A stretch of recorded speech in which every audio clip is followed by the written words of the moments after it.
episode of the Damn It Boy podcast, where we analyze, process, think, and we ask questions last. I'm your host, Jabari. And on this episode of the Damn It Boy podcast, man, I got two wild and crazy stories for you guys, man. And when I say wild and crazy, I mean these stories so wild and crazy to the point where they almost unbelievable if you couldn't actually see the footage with your own eyes to actually see that to actually see that these things actually transpired and took place in real life. One of the stories that we're going to be talking about is about a couple from Melbourne, Australia, and they was on what they basically called their dream vacation, a flight that they was um, taken from Doha, uh, Equator to Venice, Italy. Excuse me. Yeah, Doha, Equator to Venice, Italy, and what happened in between Doha, Equator, and Venice, Italy was something that I had never heard of, and I'm pretty sure a lot of people um, had never heard of. This couple was on this flight, and in between Doha, Equator, and Venice, Italy, a woman passed away on the flight, and not only did this woman pass away on the flight, but it's what the flight attendants did after she passed away that the couple felt was, I guess, disrespectful. They felt like they could have handled the situation better, but I don't want to elaborate too much on the story without getting off into the video footage first of what the couple actually had to say about, everything that transpired. So that's what we're gonna do. We're gonna slide over here to the video footage and get it going, and then I give you guys my thoughts and my opinions afterwards. So let's get off into the video real quick and go from there. Jenny, how you going? Yeah, I'm trying to make the best of a pretty hard situation, but we're on holidays, so we're really trying to have a good time. So Mitch, if you can just sort of explain what happened on the flight, because I know this woman walked out of the bathroom and collapsed next to your seat. How did that then play out? Well, the staff were there in no time, and I pat them on the back. They did a wonderful job trying to revive her. It was right beside me in the aisle, and they did everything they could, but unfortunately the lady couldn't be saved, which was pretty heartbreaking to watch. All right, so you guys, that's one of the videos. There's another video I want to show you guys real quick, and then I'm gonna give you my thoughts and my take. But yes, you are hearing that correctly. This woman, she passed away on the flight. Not only did she pass away on the flight, but like I said, it's what transpired after the lady passed away on the flight. And what they did was, instead of finding her somewhere off in the back, away from everybody, alone to herself, they left her with the other passengers on the plane. The man's wife was frightened. He was shook up about the whole ordeal. I would be shook up about the whole ordeal, but the difference between me and them, just a little take on my opinion, the difference between me and them is, I know one thing. This flight is in the air, and this flight ain't coming down. We already in between, like he said, they 4.5, 4 to 4.5 hours away from their destination to Venice, Italy.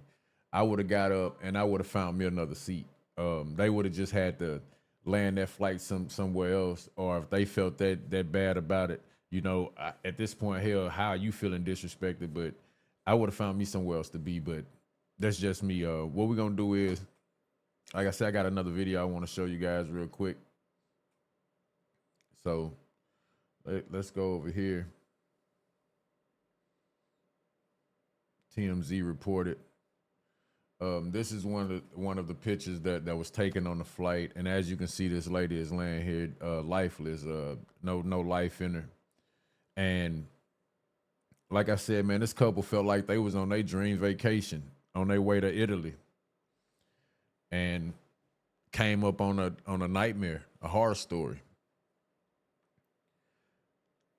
A woman crying. I mean, hey man, I would want some explanations, but here's another video of you know, the couple. This is the couple, Mitchell Ring and Jennifer Collin. And here's another take by way of TMZ on, you know, their experience again on this situation. I know this has really shaken you up. Jenny, how are you going? Yeah, I'm trying to make the best of a pretty hard situation, but you know, we're on holidays, so we're really trying to have a good time.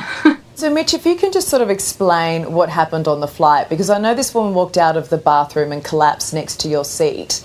How did that then play out? Well, the staff were there in no time, and I pat them on the back. They did a wonderful job trying to revive her. It was right beside me in the aisle, and they did everything they could, but unfortunately the lady couldn't be saved, which was pretty heartbreaking to watch. Then they went to try and move her. They brought this chair down, which I'd never seen before, but it had just two wheels on the back, and they put her in this chair. And they tried to wheel her up towards business class, but she was quite a large lady, and they couldn't get her through the aisle because her height was at armchair height.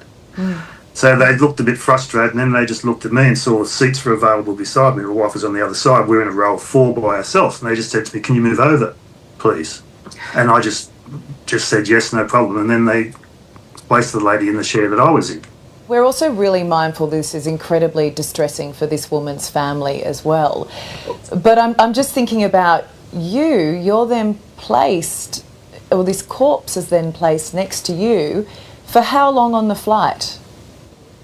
For the next, it was 4 hours, 3.5 to 4 hours left on the flight. So I can understand why this was so distressing, Jenny. Yeah, I'm not a great flyer at the best of times, but when my husband turned around and said, move, we've got to move, I was really shocked, and I said, are they going to, you know, put her there? And luckily a lady behind me on the other aisle, she said, darling, come here, a lovely English lady. And I sat next to her. But so Mitch was across the aisle then from me for the rest of the flight. I don't know how you're going to go, Mitch, getting her back on a flight after something like this. But from what we understand, there were empty seats on the plane. Did cabin crew offer to move you? No, they just asked me to move across in my seat. Because I know that international guidelines are pretty clear on this, that unless it's a full flight, and it wasn't, that they should move you to another seat with few other passengers nearby. You weren't given that option? No. And I know there were spare seats I could see around us. I would have thought with airlines that there would be somewhere to actually put these bodies so they weren't having to be placed next to passengers. Some type of protocol, definitely. That was, you know, we totally understand and we can't hold any of the airlines responsible for the poor lady's death. But surely after that, there has to be a protocol that then looks after the customers that are on board. And there was another situation at the end when we landed. They told us in our area to stay in our seats. And then the ambulance officers and the police came in. And then the ambulance officers started pulling the blankets off the lady right beside me. I was there, and I got to see her face. Yeah, it wasn't nice. Traumatic, seriously. All right, guys. So, like I said, this is a wild and crazy story, not simply because a lady passed away on the flight. I'm pretty sure that's not the first time something like that has happened, but this is something that we don't hear about too often. So to hear about somebody passing away on the flight, look, we done seen a lot of horror movies. We done seen a lot of movies with you know, people getting killed and stuff like that on planes. So we've been kind of prepped for situations like this. And then us as Americans, we see death so much. It's so common to us. I hate to say it like that, but to a lot of us, you know, death is just one of those things that, you know, it's a part of life. So, you know, we really just don't get shook by it. But in a situation like this, when you in something that's so confined and something that's so small, you know, and somebody passes away and you're not used to death, you know, and then now that I think about it, man, I'm sitting here looking at this. These are two Australian people, man, Australian couple, should I say. And they're some of the, I guess, from what I've been told, some of the kindest nicest people you can come across. So for these people to be stuck on this plane with this woman who's no longer alive, and they're telling them, hey, look, you can't move, you have to sit here. First of all, it wouldn't have been at no point there wouldn't have been nothing that you could have told me as far as where I had to sit at after this woman had passed away, and I done watch y'all do CPR on this woman to try to revive her, and nothing worked. And she's just sitting here. She's no longer with us. So no disrespect to the dead, but I would have had to find me somewhere else to be. It wouldn't have been a flight stewardess or a pilot on that plane that could have told me otherwise. I would have found me another seat. That's just point blank, period. But not only that, but to know that the protocol is, if there's other seats that's available, these people should have been able to move around with no problem, but instead they made them sit next to a dead corpse that was covered up in a sheet. But to make matters even worse, after riding for 4.5 hours on a plane with this woman who's passed away, you get to your destination, and you just want this nightmare to be over with. So you thinking it's finally over with, and the plane finally lands. It stops. It's time for you and everybody else to aboard the plane, and they tell you that you have to sit and wait even longer for them to move this woman's dead body off the plane before you can actually get off the plane. Normally I would say have a little bit more respect for the dead, but at this point, you done violated me as a living human being. So I would just be ready to get off the plane, and I think as soon as the plane stopped, I would have grabbed my luggage just as fast as I could, or what I could, and just dispersed off the plane, and just had to deal with the ramifications afterwards. I think that would have been my move, but to each his own, man.